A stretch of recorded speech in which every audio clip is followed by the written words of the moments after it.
اعوذ باللہ من الشیطان الرجیم بسم اللہ الرحمن الرحیم۔ تو آج ہم شروع کرتے ہیں رکوع نمبر 10 سورہ بقرہ کی تفسیر۔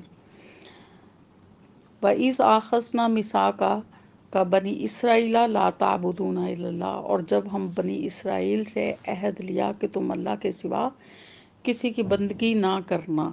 تو اس میں وَبِالْوَالِدَيْنِ إِحْسَانًا وَذِي الْقُرْبَى وَالْيَتَامَى وَالْمَسَاكِينَ وَقُولُوا لِلنَّاسِ حُسْنًا وَأَقِيمُوا الصَّلَاةَ وَآتُوا الزَّكَاةَ ثُمَّ تَوَلَّيْتُمْ إِلَّا قَلِيلًا مِنْكُمْ وَأَنْتُمْ مُعْرِضُونَ۔ اس آیت میں بنی اسرائیل سے کن چیزوں کا عہد لیا گیا کہ اللہ کے سوا کسی کی بندگی نہیں کرنی، اور والدین کے ساتھ حسن سلوک کرنا ہے، اور یتیموں اور مسکینوں کے ساتھ اور لوگوں سے اچھی بھلی بات کہنی ہے، نماز قائم کرنی ہے، زکوٰۃ دینی ہے۔ تو اس کے بعد تم میں سے کچھ لوگ جو تھے وہ پھر گئے اور تم منہ پھیرنے والے تھے۔ تو اس میں سب سے پہلے چیز جو ہے وہ لا تعبدون الا اللہ، کہ اللہ کی سوا کسی کی بندگی نہیں کرنی۔ تو بندگی جیسے کہ پہلے بتایا گیا ہے کہ بندگی سے مراد اللہ تعالیٰ کے تمام احکامات کو ماننا ہوتا ہے، اس میں کسی ٹائم کی پابندی نہیں ہے بندگی میں۔ تو انسان پورا ٹائم آل دا ٹائم دن رات جو ہے وہ اللہ کا بندہ ہوتا ہے، اور اللہ تعالیٰ نے جو بھی ان کو شریعت کے ذریعے سے احکامات دیے ہیں وہ ہر لمحے اس کو ماننے کا پابند ہوتا ہے، چاہے وہ کاروبار کر رہا ہو، چاہے وہ گھریلو کام کر رہا ہو، یا وہ بچوں کی تربیت کر رہا ہو، یا استاد ہے، شاگرد ہے، یا کسی بھی حال میں ہے، تو اس نے اللہ تعالیٰ کے احکامات کی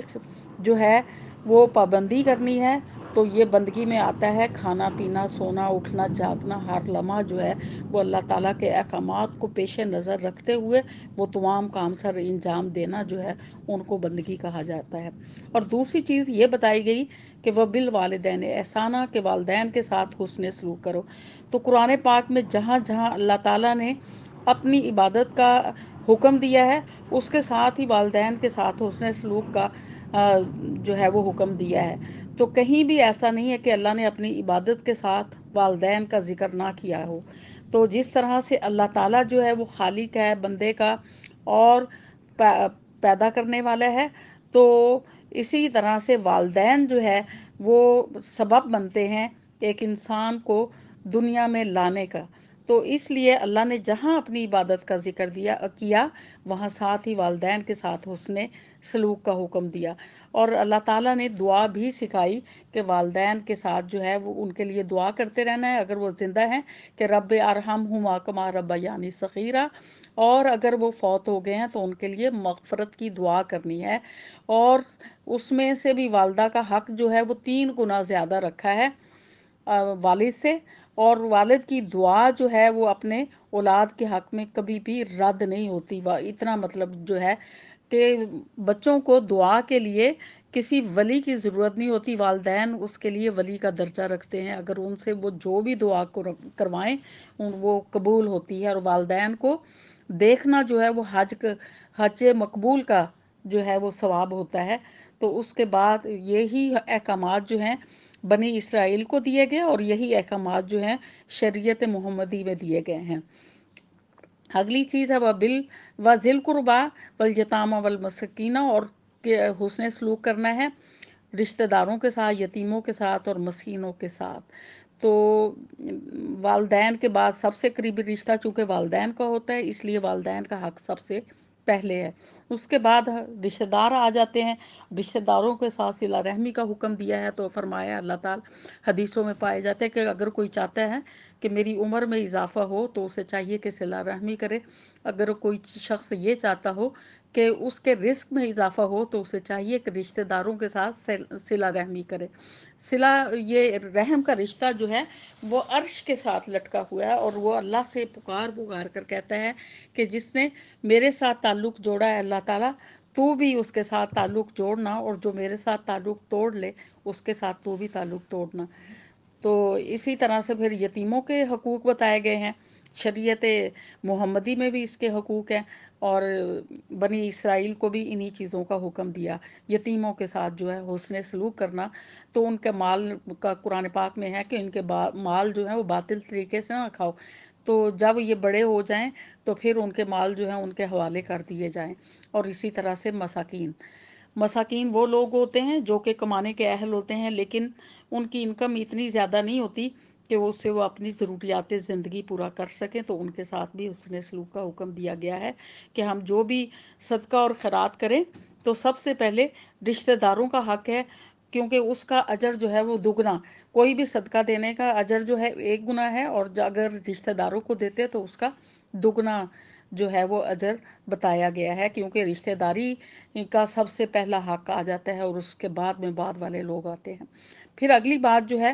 جس کا حکم دیا گیا ہے وہ قولوا للناس سے حسنا، اور لوگوں کے ساتھ جو ہے وہ لوگ اچھی بات لوگوں سے کہو۔ تو یہ چیز جو ہے قرآن پاک میں بھی بتائی گئی ہے کہ یہ ان کو بھی حکم دیا گیا اور ہمیں بھی اسی چیز کا حکم دیا گیا، اور جیسے کہ کہا گیا ہے کہ لوگوں کو بھلی بات بتانی ہے،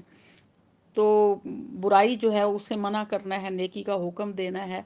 اور ان کے ساتھ جو ہے وہ بھلی بات ہمیشہ کرنی ہے۔ تو اسی طرح سے ہمیں خاموشی کو عبادت کہا گیا، اس لیے کہا گیا ہے کہ اس میں ہم اگر اچھی بات نہیں کہتے تو بری بات بھی نہیں کہتے، تو اس لیے کہا گیا کہ خاموشی عبادت ہے، اور سونے کا بھی اجر اس لیے رکھا گیا ہے کہ اس میں انسان جو ہے کوئی گناہ کا کام نہیں کرتا، تو جب بھی بولیں تو اچھی بات کہیں ورنہ خاموش رہیں۔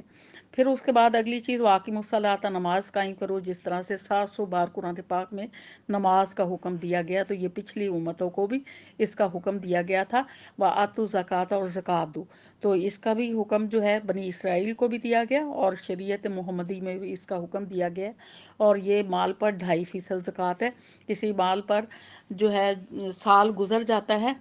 تو اس پر 2.5% زکوٰۃ ادا کرنی ہوتی ہے، چاہے وہ سونا چاندی ہو یا یہ ہے کہ کوئی اور چیز ہو، تو سال گزر جاتا ہے تو اس پہ زکوٰۃ، پیسہ ہو اس پر بھی زکوٰۃ دینی ہے۔ اور اسی طرح فصلوں پر زکوٰۃ جو ہے اس کو عشر کہا جاتا ہے، تو عشر جو ہے اس وقت ادا کرنا ہوتا ہے جب فصل کو کاٹا جاتا ہے، تو اب کوئی فصل اگر سال میں ایک دفعہ کاٹی جاتی ہے تو اس کا عشر ایک دفعہ ادا کرنا ہے، اگر 2 دفعہ وہ فصل ہوتی ہے تو اس کا وہ عشر جو ہے وہ 2 دفعہ ادا کرنا ہے، اور جو فصل 3 دفعہ کاٹی جاتی ہے اس کا 3 دفعہ ادا کرنا ہوتا ہے۔ تو جب بھی کوئی فصل کاٹی جائے تو اس کا اسی وقت عشر ادا کرنا ہوتا ہے۔ پھر اس کے بعد آگے کہا گیا بنی اسرائیل کو، پھر مخاطب کیا گیا کہ ثم تولیتم الا قلیلا، پھر تم میں سے چند ایک کے علاوہ باقی لوگوں نے منہ پھیر لیا، وانتم مورثون، اور تم منہ پھیرنے والے، یعنی منہ پھیرنے سے مراد کہ اللہ تعالیٰ کے احکامات کی چند ایک لوگوں نے پاسداری کی، باقی لوگوں نے اس سے اعراض کیا اور وہ منہ پھیرنے والے تھے۔ پھر اس کے بعد اگلی آیت شروع ہوتی ہے، سورہ وہ رکوع نمبر 10 کی اگلی آیت ہے، وَإِذْ أَخَذْنَا مِيثَاقَكُمْ، کہ جب ہم نے تم سے عہد لیا، لا تسفکون دماءکم، تم آپس میں ایک دوسرے خون نہ بہانا، ولا تخرجون انفسکم، اور نہ ہی تم اپنے ہم وطنوں کو، اپنے لوگوں کو گھروں سے نکالنا،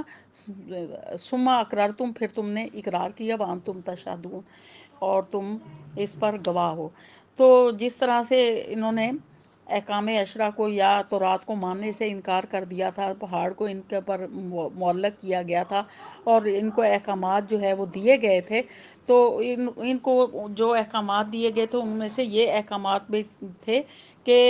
اللہ نے ان سے پختہ عہد لیا تھا کہ تم نے آپس میں خون ریزی نہیں کرنی اور اپنے لوگوں کو گھروں سے، ان کے گھروں سے نہیں نکالنا، تو ان لوگوں نے اس بات کا اقرار کیا تھا، اور اس کے بعد جو ہے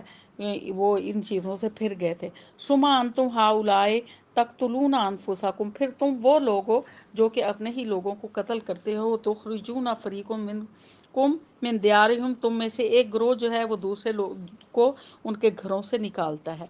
تو یہ مدینے میں اوس اور خزرج جو ہے 2 قبیلے تھے جن کی آپس میں لڑائی تھی، یہودی لوگوں نے ان کو اپنا حلیف بنایا ہوا تھا، تو جب ان کی آپس میں لڑائی ہوتی تو یہ اس میں اپنے حلیف قبیلے کا ساتھ دیتے، تو اس میں سے پھر وہ یہودی اگر قید ہو جاتے تو وہ اپنے قبیلے کے ساتھ میں ان کو قید کر دیتے اور پھر اس کے بعد انہی کا فدیہ دے کر ان کو چھڑاتے تھے۔ تو کہا گیا کہ تظاہرون علیہم بالاسم والعدوان، کہ تم ان پر گناہ اور زیادتی کے ساتھ چڑھائی کرتے ہو، وہیں یاتوکم اسارا، کہ اگر وہ تمہارے پاس قیدی ہو کر آ جاتے ہیں تو تفادوہم، تو ان کا تم فدیہ دے کر ان کو چھڑا لیتے ہو۔ تو یہ حلیف قبیلے کا ساتھ دیتے، تو پھر اس میں ان کے جو اپنے یہودی بھائی قید ہو جاتے تھے تو پھر ان کا وہ یہ فدیہ دے کر ان کو چھڑا لیتے تھے۔ حالانکہ مطلب پھر انہیں بتایا گیا تھا کہ اپنے لوگوں کو گھروں سے نہیں نکالنا اور ان کے ساتھ خون ریزی نہیں کرنی، تو پھر یہ اور ان کا فدیہ دینا ہے، تو لیکن انہوں نے آگے سے پھر یہ ہے کہ ایک حصے کا کو مانتے تھے، ایک کا انکار کرتے تھے۔ حالانکہ آگے بتایا جا رہا ہے کہ واہ محرم علیکم اخراجہم، حالانکہ ان کا نکالنا تم پر حرام کیا گیا تھا۔ تو کہا گیا کہ ان کا نکالنا ہی تم پر حرام تھا کہ ان کو ان کے گھروں سے نہیں نکالنا، تو ان کو تم ان کے گھروں سے نکالتے ہو، اس کے بعد جو ہے فدیہ دے کر چھڑا لیتے ہو، تو کیا تم کتاب کے بعض حصے کو مانتے ہو اور بعض کا انکار کرتے ہو؟ تو وہ فرمایا اگلی آیات میں کہ ایسے لوگوں کی کیا جزا ہے، کیا سزا ہے کہ جو اس طرح کا عمل کرتے ہیں۔ تو کہا گیا کہ ایسے لوگوں کی سزا یہ ہے کہ دنیا کی زندگی میں ان کو رسوائی ہے اور آخرت میں انہیں شدید عذاب کی طرف لوٹایا جائے گا۔ تو جو تم عمل کر رہے ہو اللہ تعالیٰ اس سے بے خبر نہیں ہے۔ تو پھر بتایا کہ یہ وہ لوگ ہیں جنہوں نے آخرت کے بدلے میں دنیا کی زندگی کو خرید لیا ہے، تو ان سے عذاب کو کم نہیں کیا جائے گا اور نہ ہی ان کی مدد کی جائے گی۔ تو پیچھے بھی جو ہے دنیا کی زندگی کو خریدنا جو ہے اور آخرت کے بدلے میں اس کا بڑی تفصیل کے ساتھ ذکر کیا گیا ہے کہ یہ لوگ جو تھے سمن قلیلہ سے اس کو بتایا گیا ہے کہ وہ اپنے اللہ کی یاد کے بدلے میں جو ہے وہ تھوڑی قیمت وصول کرتے ہیں۔ تھوڑی قیمت سے مراد یہ ہے